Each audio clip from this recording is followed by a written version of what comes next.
When I was 15, I used to work at a Renaissance fair. Oh, you know it. So it's, for those of you who don't, it's when a bunch of Americans dress up in corsets, pretend to be British, and run around eating turkey legs the size of your head. And I loved it. I was absolutely obsessed with it. I was especially enamored with the guy playing the Archbishop of Canterbury, who was 30. Yes, you did the math right. Aside from my proclivity for much older men, I was a really good kid. My friend Kim, however, was a different sort of teenager, and she kissed him. Right. So I went into school the next day and slapped her across the face and got detention. But you know what? I kissed him later. So I just shared with you what I would call a minor secret. A minor secret is not a soliloquy about your childhood trauma. It's just a little glimpse into the you-ness of you. It's usually the second thing I lead in my connection workshops. So let's do it now.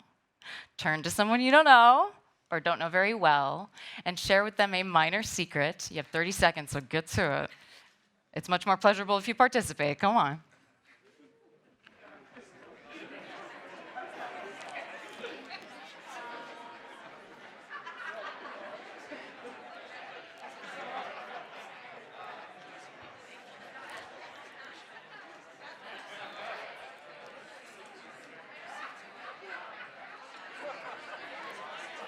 That's 15 seconds, so switch.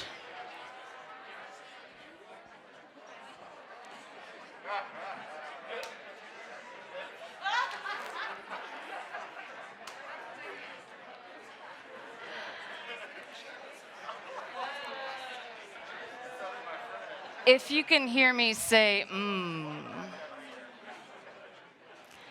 If you can hear me say, So if you didn't get to conclude your minor secret, now you have some unfinished business. We are simultaneously the most connected and the loneliest we have ever been. COVID didn't start this. In 2015, researchers at Brigham Young University discovered that the morbidity of loneliness, the increased likelihood that you will die, is equivalent to that of smoking 15 cigarettes a day or air pollution. In 2018, the UK appointed a minister for loneliness, and then you know it's serious, right? That same year, a student opinion in the New York Times asked, should every country have a minister for loneliness? Yes. Yes, we should. I'm available. In 2020, the year of our plague, 61% of people reported being sometimes or always lonely, according to a survey conducted by the health insurance company Cigna. And the loneliest of us all, it's not our parents, it's not our grandparents, it's not our peers, it's your children and your grandchildren. Because somehow, even with all of our unprecedented technology, no one has yet solved what I'll call the other gamer's dilemma. That when you shut your computer screen, power down your phone, take off the VR headset, there you are, alone in your room. When I was 10 years old, my mother gave me a book called Games People Play, which is about transactional analysis, the analysis of what happens between people, and introduced me to the concept of strokes. A stroke is the basic unit of social interaction. So, how's it going? It's going is a pair of strokes or a transaction. He called it a stroke because we know that babies need to be held in order to thrive. So do adults.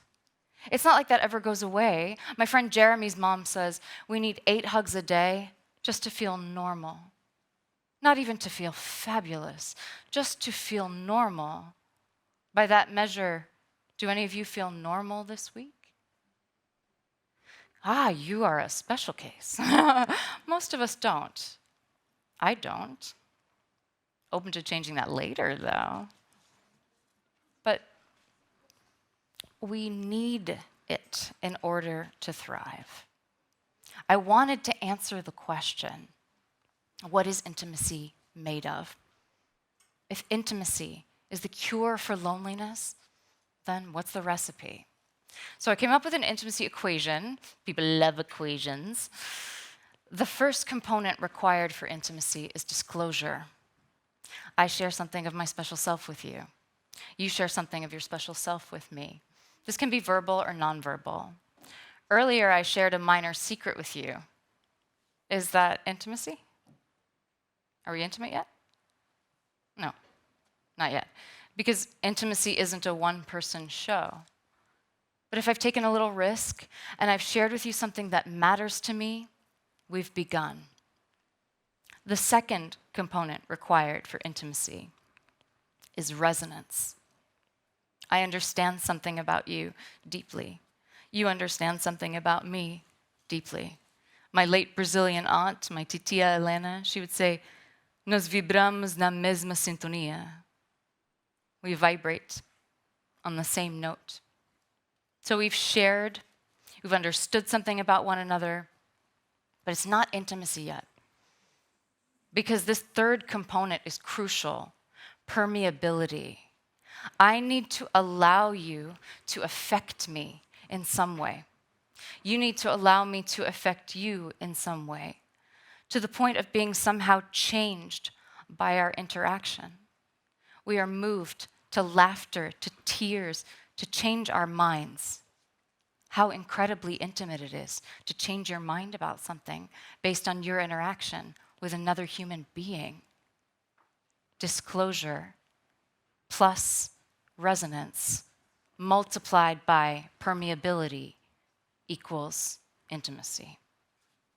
Disclosure, resonance, permeability, DRP, or drip. Drip. If you've ever had a leaky faucet, you know you can fill a whole bathtub that way. And so I have 3 ideas for you this morning as to how you can cultivate intimacy with those you know and those you wish to know. For the D, disclosure. We all shared one possible method, a minor secret, but maybe you don't want to lead with that. So try a genuine compliment. I have a theory about compliments, which is that they don't belong to me. They belong to the person I think them about, and so I need to return them to their rightful owner. When I shared this with my friend Chris, he said, compliments tell you more about the person giving them than the person receiving them. When I share with you what I see in you as glorious, I reveal something about what's meaningful to me. Disclosure. For the R, resonance. Try the single greatest communication tool I have ever learned, reflective listening. It's a way to instantly deepen your strokes. When somebody shares with you something of consequence, their feelings, their struggles, their ambitions, you can repeat back to them what you heard them say in your own words, including your interpretation, and then check, is that it? Did I get it? You go back and forth until you've really gotten it.